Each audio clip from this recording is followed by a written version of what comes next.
เมื่อกนจริงเมื่อกนสอบทำเมื่อกนเลิกเป้อเมื่อเป็นเดอเบือนทั้งเรียงจิเลวเป็นเดอก็อำเดอท่าอีเมื่อกนจริงและเมื่อกนเลิกเป้อเมื่อจะเป็นเดอเบือนความจริงจะยอมรำอีตลอดความเลอจะยอมรำอีตลอดหนังสือเฮบรูก็บอกความเลอจะบุบอีดัสวรรค์ซึ่งอีจะบุบดัสวรรค์เมื่อซึ่งอีแต่งเลอและอีแต่งแนวจริงแนวถูกต้องและแต่งด้วยความเชื่อแต่งด้วยความรักแต่งด้วยความจริงใจแต่งด้วยความเห็นแก่ตัวเพื่อประโยชน์ที่จะเบื่อชีวิตแบบนี้ที่จริง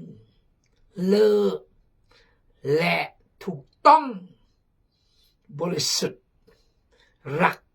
และความเชื่อแต่งเลยจะเลืออุ่นอีเดดัสวรรค์แต่งด้วยความรักและความเชื่อความเลอความเชื่อจะเลืออุ่นอีเดดัสวรรค์พี่น้องเอ้ยถ้าหากแต่งด้วยสิ่งอุเลากันนี้แน่นอนจะเลืออุ่นอีเดดัสวรรค์ yes เพราะว่าพระเจ้าบ่ได้ทรงอายุติธรรมซึ่งจะทรงลืมการงานที่พวกเจ้าได้เฮ็ดและความฮักที่เจ้าได้แสดงต่อพระนามของพระองค์คือการหับไส้ไผ่พ้นของพระองค์เหมือนดังพวกเจ้ายังหับไส้อยู่หนึ่งเพราะว่าพระเจ้าบ่ได้ทรงอายุติธรรมนั่นก็คืออยุติธรรมแปลก็ยุติธรรมคือจะจื้อสิ่งอีแตงอังกบูลมาบ่อยเดเล่าเนี่ยเมื่อโอแตงแนวนี้ก็นี่แหละซึ่งจะทรงลืมการงานที่พวกเจ้าได้เฮ็ดพระองค์จะลงการงานที่อีแตงเอเมนฮาเลลูยาและความฮักที่ได้แสดงต่อพระนามของพระองค์อันโนเดโจโนดาซึงมะเดพระเยซูคริสต์เจ้าจะอำลายคือการหับไส้ไพ่พ้นของพระองค์คืออีรับไส้พี่น้องอีจิมว่าตำแต่ซาดเมื่อตำแต่พ่อมตำแต่เหมือนดังพวกเจ้ายังหับไส้อยู่เหมือนพวกโบน้องแต่งย่อเรื่อยๆแต่งยงมาพี่น้องแต่งย่อเรื่อยๆหางอเสด็จแต่งหัวจีเกิดผลเยังไปสู้เราเมื่อดำมัทธิวบท24 yes เราเนี่ยเกิดพระเยซูเราอันอีเดคักสมะ25 เราเนี่ยเกิดเมื่อนั้นพระองค์จะกล่าวต่อบรรดาผู้ที่อยู่เบื้องซ้ายว่าอ่านตามทีแล้วจอมกษัตริย์ก็จะกล่าวแก่บรรดาผู้ที่อยู่เบื้องขวาของพระองค์ว่าตีลงหำมาเถิดพวกเจ้าผู้ที่ได้รับพระพรจากพระบิดาของเฮาจงมารับเอาราชอาณาจักรซึ่งได้ถูกจัดเตรียมไว้สำหรับพวกเจ้าตั้งแต่ต้นเดิมสร้างโลกตั้งแต่ต้นเดิมสร้างโลกเตรียมอุ่นแล้วสำหรับคนกระเบอะที่ก็จะสร้างเขื่อนหักแต่งแนวกี้หนึ่งเราเมื่อพอเมื่อเฮาหิวเข้าพวกเจ้าก็เอาให้เฮากิน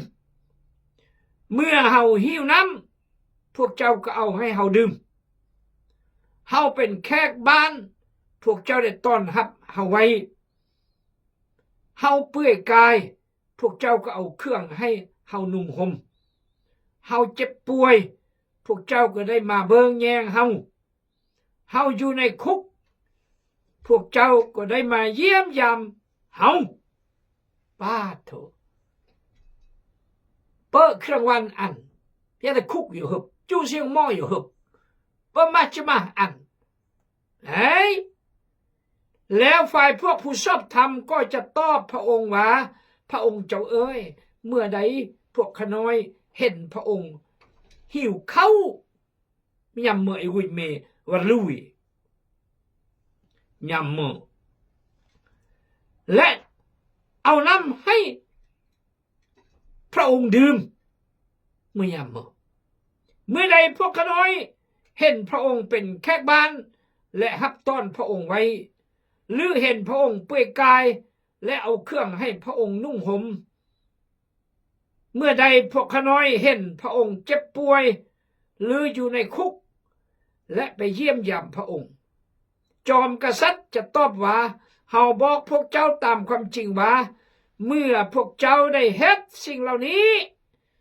แก่ผู้ที่ต่ำต้อยที่สุดคนหนึ่งในพวกพี่น้องเหล่านี้ของเฮาพวกเจ้าก็ได้เฮ็ดแก่เฮาเหมือนกันสรรเสริญพระเจ้าฮาเลลูยาขอสมัยเลยจำวนขอบใจบอกกดแชร์กดไลค์บ่มยังพระคำพระเจ้ามาอารมะอุกุดคุกบ่ยังอุจูบ่ยัง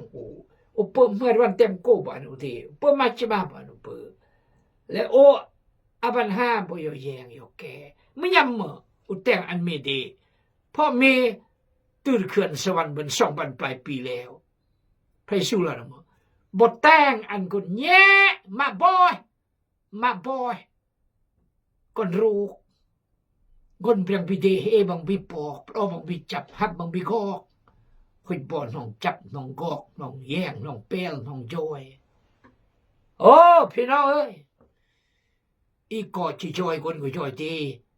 ก็จะรักคนเงราหระมังก็จะมยอมหูกับคนอัธนะตำกาลมาป่วยตำกาลก่อนโรคตำกาลก่อนทุกพี่น้องเอ้ยแต่งจมโอ้ยนุ่นใจสมอพี่น้องเอ้ยนุ่นใจอย่าพวกเจ้าเลยเฮ็ดแกเฮาเหมือนกันบทแต่งแนวนี้บทแต่งอุเดเหมือนยอสิกีครอนอีแต่งอันพระเจ้าเดจมโดยการย่อยย่อและย่อยคนทุกคนจนย่อยมาป่วยก่อนโรคบกลึกย่อยคนอบัญหาชีวิตโอ้พี่น้องเอ๋ยเมื่อนั้นพระองค์ก็จะกล่าวต่อบรรดาผู้ที่อยู่เบื้องซ้ายว่าลงเวยับออกไปให้ห่างจากเฮาพวกสู่ผู้ที่ถึกสาปแซงเอ๋ยลงไปในบึ้งไฟที่ไม่อยู่ตลอดไปเป็นนิดซึ่งได้ถึกจัดเตรียมไว้สำหรับม่านให้และบริวารของมันเมื่อโอชบมาบ่มาโนเบอเมื่อโอมอาครชบันมาโนเตเมื่อโอกุดคุกอำยอหเมื่อจูซีหงมออำแยงเมื่อโอจูเอือกอมมาโนเอือกเมื่อชบมาโนเบอไม่ยำบ่อำจอยเปรียงกี่คือพระเยซูที่สอนคักล้ำคักเลอล้ำเลอซอกอันเมื่อจะสอนแบบคือยงมาอีกมชายสอนก็มูอีแห้งคำสอนแบบคือเฮิรนสอนปิ่นพรอกลอกกายจ้างอยู่จึกสอกเมียสอกกมูลเรกนาค่าค่ายเม็ดปนเลี้ยงตู้เลี้ยงต่างสอกกำราสอกเล่ยายกับบรายจุบมาเรจุบกนี่แต่งกับแต่งบรายจุชายจุสลาดอยู่เฮียนนั่นนี่ขึ้นแต่อยู่กิละเอียดสมนรกอันสร้างเพื่ออันมนุษย์เดสร้างอันรวยเดเรารีขึ้นหน่อยเยี่ยมรำยอขึ้นหน่อย ซึ่งได้ถูกจัดเตรียมไว้สำหรับมันให้และบริวารของมันเนี่ยยับออกไปให้ห่างจากเฮาพวกสู่ผู้ที่ถูกสาปแช่งลงไปในบึ้งไฟที่ไม่อยู่ตลอดไปนิดนรกคือบึ้งไฟตลอดอย่างนี้ซึ่งได้ถูกจัดเตรียมไว้สำหรับมันให้และบริวารของมันแต่มนุษย์จูกูดมนุษย์จูยัดนี่เกลีอรยอเดหรือยอมไรรวยมานสตานขอพระเจ้าเมตตาอีขอพระเจ้าอวยพรโลจะบุญยังพระคำพระเจ้าตื่นเต้นแจบดอมทำอาเนี่ยเมื่อแจบดอมเท่ากับพระคำพระเจ้าเอาละเจียงพระยอดซึ่งเพลงสรรเสริญบท18ข้อ20เพลงสรรเสริญบท18ข้อ20เพราะเฮ็ดถูกต้ององค์วุนเจ้าจึงให้บำเหน็จเพราะบ่มีความผิดพระองค์จึงอวยพรให้ข้าน้อยเชื่อฟังกฎบัญญัติขององค์พระผู้เจ้าและบ่ได้หล่อนหันนี้ไปจากพระองค์ข้าน้อยได้รักษาข้อคำสั่งของพระองค์ทั้งหมดและบ่ได้ละเมิดข้อคำสั่งของพระองค์เลยพระองค์รู้จักว่าข้าน้อยบ่มีความผิดหยังและได้ระวังตัวจากการชั่วร้ายเพราะข้าน้อยเฮ็ดถูกต้ององค์พระเจ้าจึงให้รับบำเหน็จเพราะพระองค์ทรงรู้ว่าข้าน้อยบ่มีผิดหยังทั้งหมดสาธุการพระเจ้าขอบคุณพระวจนะพระคำพระเจ้าฝากบนทุกกลองมองเยี่ยมซึ่งจุซึ่งวาดพญาติโลกคาผิดหวังชีวิตขอพระเจ้าทรงเยียวยารักษาพบปะความต้องการขอพระเจ้าไว้พรนักเรียนนักศึกษาเยอะกว่ารู้จำนวนมาบ่อยกว่าโรคบกลึก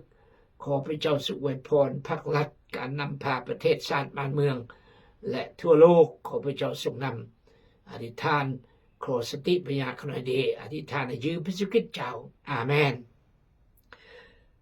เพราะเฮ็ดถูกต้ององค์มุนเจ้าจึงให้บำเหน็จประการที่1เพราะแต่งถูกต้องพระเจ้าจึงอันบำเหน็จเมื่อจะเบื่อบำเหน็จ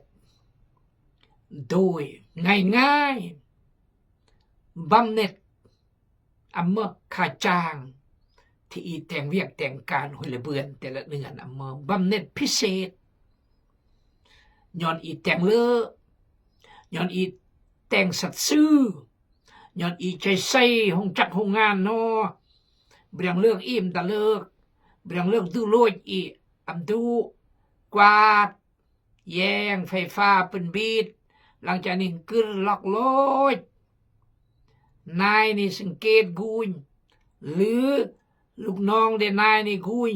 มอกอันนายเดสตะกอยะจอกีคักเสมอกายกันนี่เบรียงยอกกาลเบรียงกายกันนี่เบรียงเป็นบีดเพื่อกวาดและก็ปิดประลง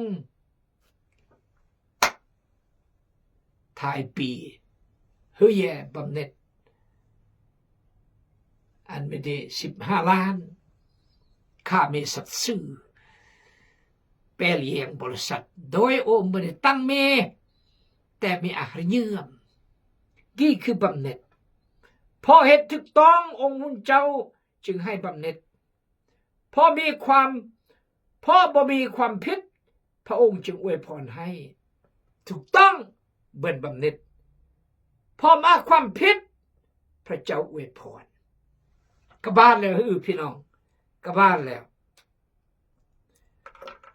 เพราะแต่งสิ่งถูกต้องพระเจ้าอันบำเหน็จเพราะเปิดความผิดมาพระองค์จึงอวยพรให้ฮาเลลูยา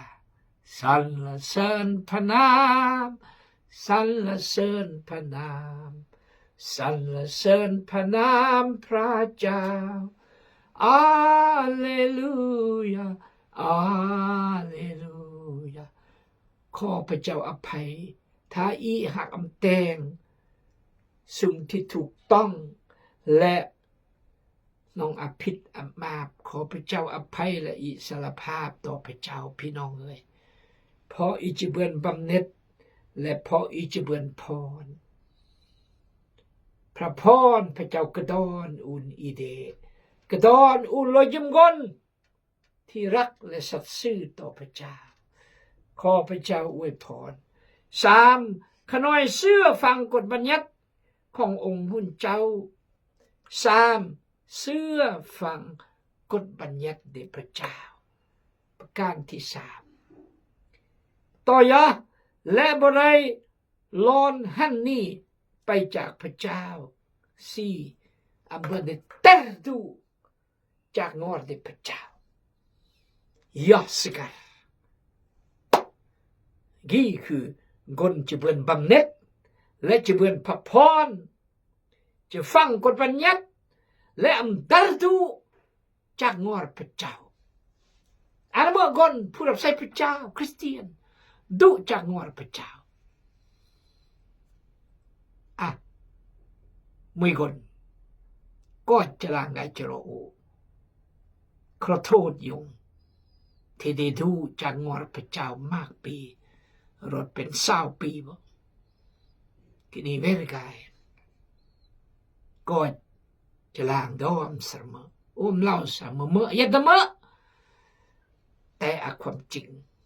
เกยเมื่อผู้นำเกยรับใช้พระเจ้าแต่เวริกดรองดูพระเจ้าก็นี้เวรกายอรกำราเวรกายจะรอพระเจ้าขอพระเจ้าอวยพรเกกนกนี้ต่อยะข้อ2ขน้อยได้รักษาข้อคำสั่งของพระองค์ทั้งหมดและบ่ได้ละเมิดข้อคำสั่งของพระองค์เลยประการที่5รักษาข้อพระคำปฏิโลยประการที่6บ่ได้ละเมิดข้อคำสั่งของพระองค์เลยคนที่เบือนบำเหน็จและที่เบือนพระพรจะต้องแต่ง3-4 แนวงี้ yes พี่น้องเลย4-5-6 แนวข้อ23พระองค์รู้จักว่าข้าน้อยบ่มีความผิดหยัง7ประการที่7เนื่องสาโอมาผิดมากนจิเบือนบำเหน็จและจิเบือนพระพรจะต้อง5ประการแล้วพระองค์รู้จักว่าข้าน้อยบ่มีความผิดหยังได้ระวังตัวจากการชั่วให้ประการที่8นั่นก็คือประการที่6ประการที่8เฮ็ดถูกต้องบ่มีความผิดเชื่อฟังกฎบัญญัติบ่ได้ล้อนหันนี่จากพระเจ้าหักข้อคำสั่งของพระองค์ทั้งหมดและบ่ได้ละเมิดข้อคำสั่งของพระองค์เลยพระองค์รู้จักว่าข้าน้อยบ่มีความผิดหยังและได้ระวังตัวจากการชั่วให้8 แนวเบือนบำเหน็จและเบือนพระพรเอเมนฮาเลลูยาต่อยะเพราะข้าน้อยเฮ็ดถูกต้องประการที่9เฮ็ดถูกต้ององค์มุนเจ้าให้บำเหน็จก็บาบัดแล้วอย่าอันบำเหน็จเพราะพระองค์ฮู้ว่าข้าน้อยบ่มีผิดหยังทั้งหมดนี่คือพระคำรออีมดจะเบื่อง่ายๆและก็ต้องใส่เหือใส่แห้งใส่แรงใส่จ้างอย่าจ้างอย่าจับละหมดจิตใจหระเหี่ยมแต่งตามพระเจ้าโมแล้วเบือนบำเหน็จแล้วเบือนพระพรเด็จพระเจ้าทั้ง ชีวิตนิรันดร์ไทยมาบกลางมาบสนะรวยสนะมาบสนะความหาน เหมือนเมื่อก่อนเด็กพระเจ้าบังเกิดเมตีกาประทับแล้วรับสันติสุขความชื่นชมยินดีเจ็บดอมแล้วถ้าพระเจ้าพอพระทัยก็จะอันอิเดเมียกระบุนการมากุนเดการอับราฮัมการอิสาการยาโคบการเดวิดการซาโลมอนการtelegon Hizkia gormang ya Toya Usia gormang gaan ถ้าก็พอใจทางบำเหน็จและทางพระพรก็ดอนอูนสิกียังไม่รอบบาทรอบ3 รอบก็มูคริสเตียนถึงเวลาจะเบื่อนเดบำเหน็จและเบื่อนพระพรจากพระเจ้าด้วยความสัตย์ซื่อดีและความจริงความเลือความถูกต้องและเปิดมาบและดูจากหมดสัวแต่งตามข้อบัญญัติพระเจ้าซื่อสัตย์ต่อพระเจ้าซื่อสัตย์ต่อกำราต่อโกนต่อยงมะตายเหมต่อสมาชิกในคริสตจักรแต่งหัวแต่งสรรเมอแต่งเลือแต่งหูแต่งถวายเกียรติพระเจ้าพี่น้องเลยแม่นแล้วพระเจ้ามันพระเจ้าแห่งพระพรมันพระเจ้าแห่งบำเหน็จแต่ก็เด็ดเดียวไหนถ้ายิ่งแต่งตามที่ก็บอกก็ตีนก็อมทอกเทพระพรต้องแต่งตามรอบมอกก็จึงทอกเทพระพรบำเหน็จก็อันมากกุนเดบำเหน็จพิเศษบำเหน็จสลาดสติปัญญาบำเหน็จเฮรเก่งกาสามารถบำเหน็จสุขภาพร่างกายยันเลือเบอลำบำเหน็จก่อนยังรอมอกรอตีนบำเหน็จก่อนเฮียนจบยงบำเหน็จก่อนเบี้ยเหมือนสิญญาพิบังใจตะกุ้งพนโฮมก็จำขึ้นเปลี่ยอย่างนี้โอ้ยังมายงสระกอกป้าต่างยอเท่าปะเตะกับระวางเขาได้ยะก็มาบำเหน็จก่อนสลาดอีกอย่างนี้โซอังกฤษเบือนโซจีนเบือนห่วยแต่งเวียกอันจีนเดเบือนกูเลื่อน50-60 พันมาบำเหน็จอีจุดเดบ่บำเหน็จกี่นี่บ่บำเหน็จอะไรกันนี่สุขภาพก็เย็นก้อยเพื่อก้อยมาแต่งมันก็มันก็เคลื่อนบำเหน็จพี่น้องเอ้ยอีจุดเดบ่บำเหน็จจุดเดบ่พระพร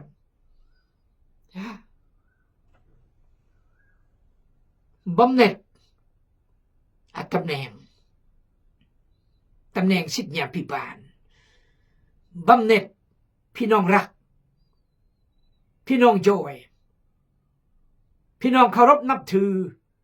พี่น้องอังเกียรติอาจารย์สิทธิพิบาลล้วนแล้วแต่เมื่อบำเหน็จเมื่อที่ก็ครออันเกียรติครอนอจอยนอหักจอยนออันเกียรติเพราะมา1แต่งถูกต้องมาความผิดเสื่อฟังกฎบัญญัติเพื่อนได้ดูจากพระเจ้าหักษาข้อคำสั่งเดพระองค์ประตงร้อยเพื่อนละเมิดข้อคำสั่งเดพระองค์หูจักอันพระเจ้าเนืองแสดงมงคลแนวกมือบุญเลอะและระวังตัวจากความชั่วร้ายพอเขาได้เฮ็ดถูกต้ององค์มุนเจ้าจึงให้บำเหน็จเพราะพระองค์ทรงหู้ว่าข้าน้อยบ่มีพิษยังทางวัดเบื่อนบำเหน็จสิกิกาจากย่อครอนี้เบื่อนบำเหน็จที่พระเจ้าสุดยอดขอพระเจ้าอวยพร เบอร์เลยยักและยัง2-3 รอบอาเมน